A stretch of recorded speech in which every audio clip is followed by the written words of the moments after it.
Olá, queridos irmãos e irmãs, tudo bem? Nessa quinta-feira, que a paz do nosso Senhor Jesus Cristo habite os nossos corações, nossos lares, chegue às nossas casas, nossa família. Hoje nós temos como evangelho do dia João 8, versículos 51 a 59. Estamos ali chegando ao fim da famosa festa das tendas, narrada no capítulo 7 a 8 do Evangelho de João. O Senhor esteja convosco, Ele está no meio de nós. Proclamação do Evangelho de Jesus Cristo, segundo João.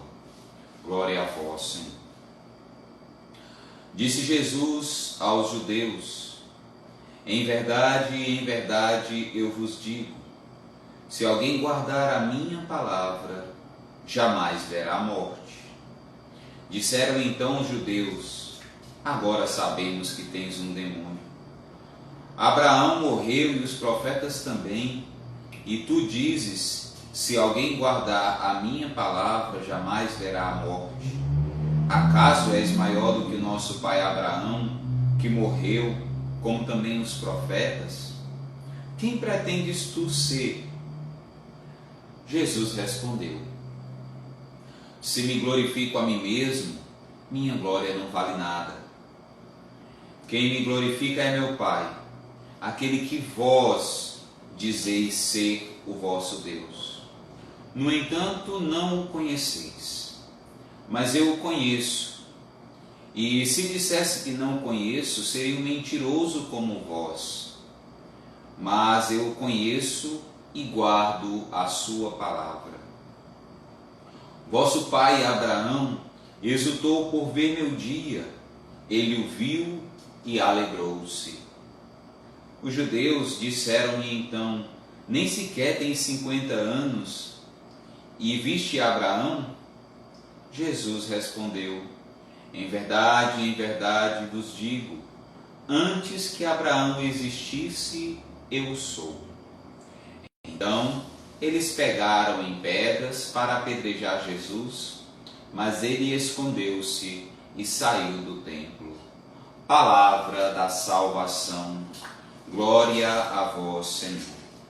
Então, como falávamos antes de proclamar o Evangelho, chegamos assim ao final da festa das tendas, na qual a intriga, a problemática se torna ainda mais intensa, chegando ao seu ápice quando os judeus decidem pegar pedras para apedrejar Jesus por blasfêmia. Agora, para que nós possamos mais uma vez mergulhar na profundidade desse texto, aliás, não só desse texto, mas via de regra no Evangelho de João, é sempre importante lembrarmos os dois níveis de diálogo que existe nesse Evangelho. Muitas vezes Jesus fala em um nível teológico, espiritual, simbólico, enquanto os seus ouvintes entendem em um nível histórico, empírico, limitado, humano, poderíamos dizer assim. E é dentro dessa realidade que muitas vezes está a riqueza e a profundidade do Evangelho de João. Isso se trata de um recurso literário muito comum no quarto Evangelho. Uma outra questão importante é saber que às vezes o evangelista se utiliza de um outro recurso para demarcar as suas ideias principais, as suas frases relevantes. E esse recurso é marcado pela expressão amém, amém, no grego, e que geralmente as nossas Bíblias traduzem por em verdade eu vos digo. Então, quando você está no Evangelho de João e percebe essa expressão, aguce os seus sentidos, intensifique a sua atenção, porque provavelmente ele quer dizer alguma coisa muito importante. E é assim que já começa o Evangelho de hoje. Em verdade eu vos digo. O que Jesus fala? Se alguém guardar a minha palavra, jamais verá a morte. Então a palavra de Jesus torna-se um elemento essencial para que nós possamos viver verdadeiramente. Agora não se trata aqui meramente da morte biológica, da morte física, da morte humana.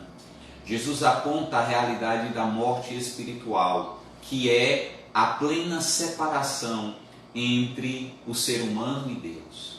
Jesus nos faz entender que a palavra que sai de sua boca leva, jorra realmente para a vida. E essa vida é uma vida em Deus.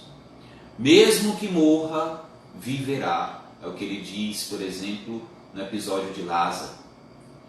Então, é essa palavra que nos faz entender uma vida para além da morte. E entender também que essa palavra nos encaminha para a vida em Deus, que é a vida verdadeira e a vida plena. É a partir então dessa argumentação que os ânimos se acirram e que os judeus, eu sempre digo, aqui representam os adversários, principalmente as lideranças judaicas, os fariseus, os saduceus, os mestres da lei, que não queriam ouvir ou que não queriam aceitar Jesus como Messias.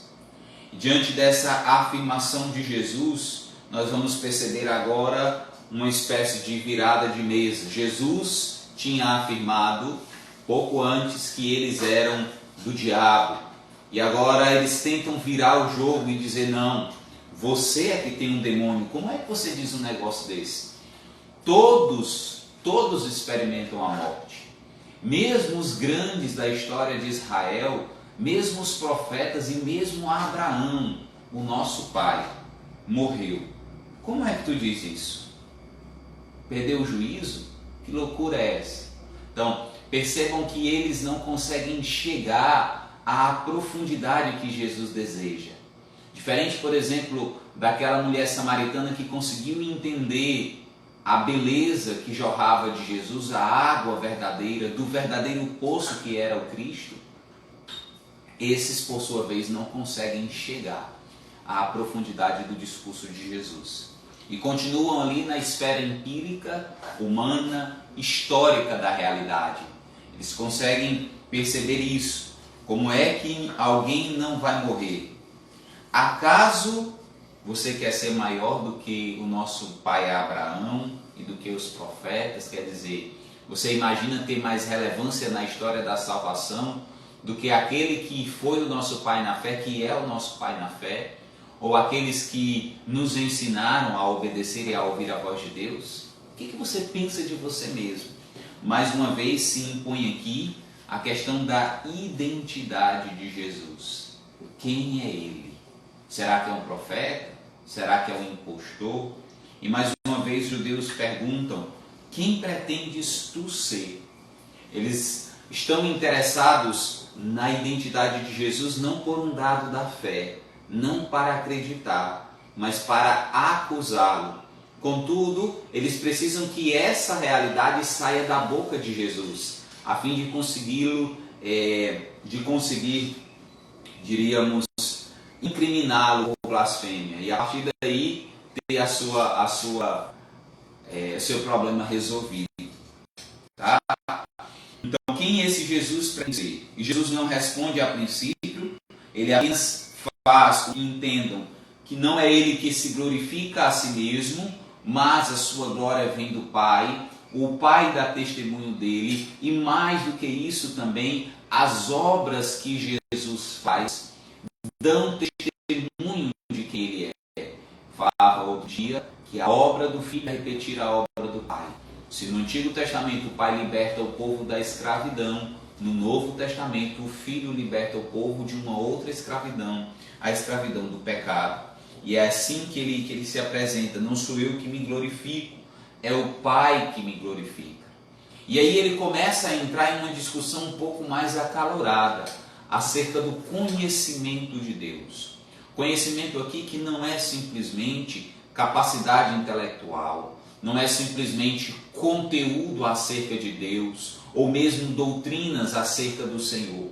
Não se trata meramente de um conteúdo adquirido por estudo, conhecer, principalmente nessa perícope, nesse trecho do Evangelho de João, significa experimentar com a própria vida, ter uma intimidade com Deus.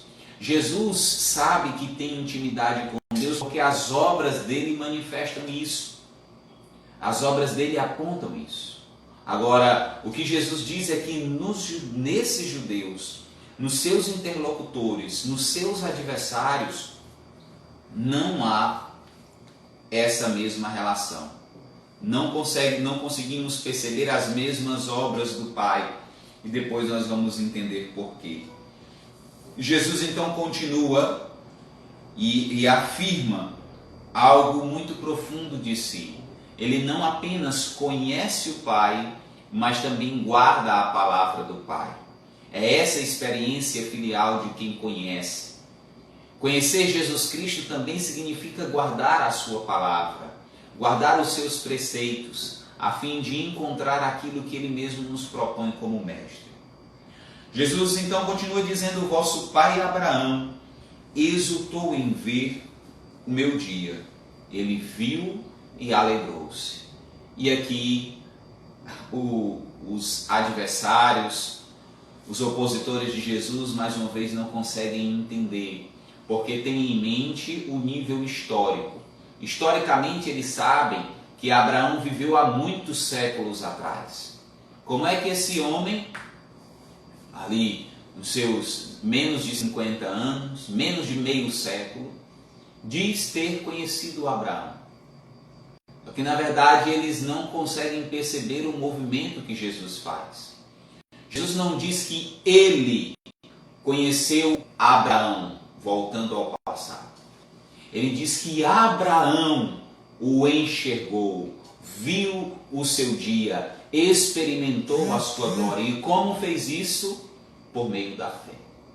A fé de Abraão o fez experimentar a verdade de Deus e a verdade do seu Messias.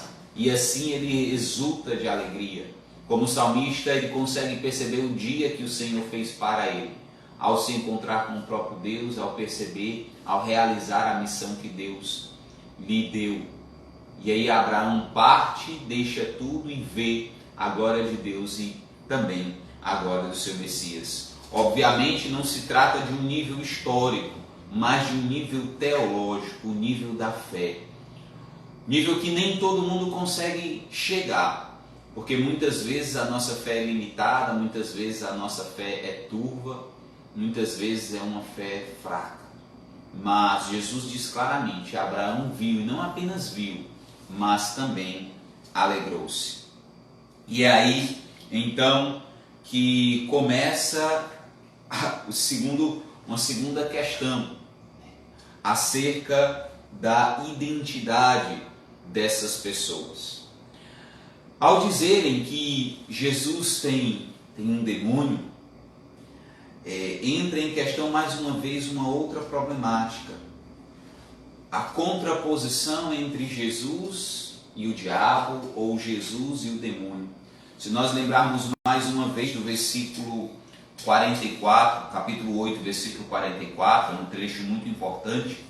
Jesus diz aos seus adversários: vós sois do diabo, vosso pai, e quereis realizar os desejos do vosso pai.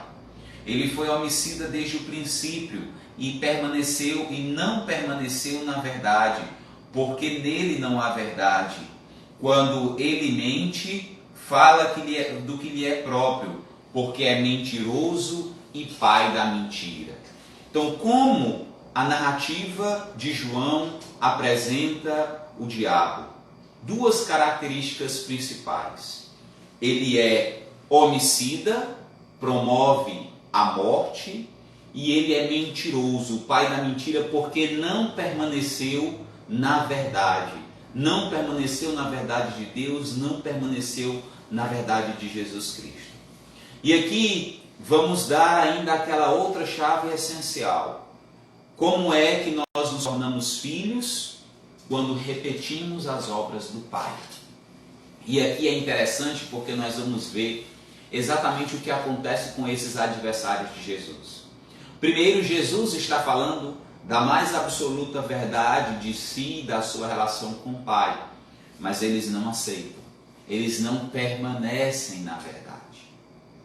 E agora, no segundo demarcador de importância, o amém, amém, Jesus diz, em verdade vos digo, antes que Abraão existisse, eu sou. Qual é a consequência dessa afirmação de Jesus? Os seus adversários pegam pedras e querem apedrejar. Portanto, querem promover a morte. Aqui está claramente a relação dos adversários de Jesus com o seu pai, o pai da mentira, o diabo. Eles também não querem permanecer na verdade e também promovem a morte. Diferente de Jesus, cuja palavra leva para a vida, a palavra é verdade e essa verdade leva para a vida plena. Agora, por que essa afirmação de Jesus chocou tanto os seus adversários a ponto de imediatamente pegarem pedras para apedrejá-lo, mesmo superando a determinação romana que impedia a pena capital dos judeus sem o julgamento romano? O que ele falou de tão importante ou de tão chocante? Antes que Abraão existisse, eu sou. Duas realidades. A primeira é usar o nome típico de Deus, ou a expressão típica do nome divino, eu sou, para revelar a si mesmo. Jesus ali se mostra íntimo e próximo a Deus, diferente de todos os outros. É como se ele ali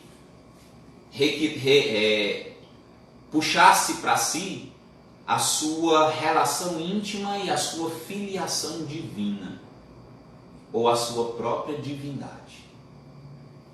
E mais do que isso, quando ele fala antes que Abraão, de fato o evangelista João aponta para aquilo que na teologia nós chamamos a pré-existência de Jesus Cristo.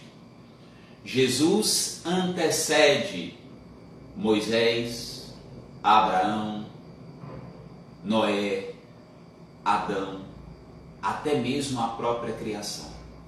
Jesus é pré-existente à criação porque Ele é Deus. E aqui está então a grande situação, o grande problema. E ainda tem uma outra questão. Ao se dizer anterior a Abraão, ele vale de uma tradição rabínica, segundo a qual o argumento mais antigo é sempre mais válido.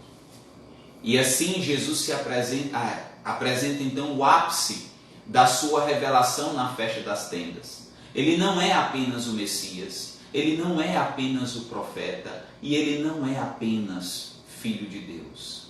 Ele também é Deus, pré-existente à história, pré-existente à criação. No princípio era o Verbo e o Verbo estava com Deus e o Verbo era Deus. E é por isso então que essa revelação causa tanto impacto. E assim os judeus decidem, os fariseus decidem pela pena capital, por matar e executar Jesus Cristo conforme mandava a lei, a pedradas. Contudo, Jesus consegue se desvencilhar de seus adversários e foge.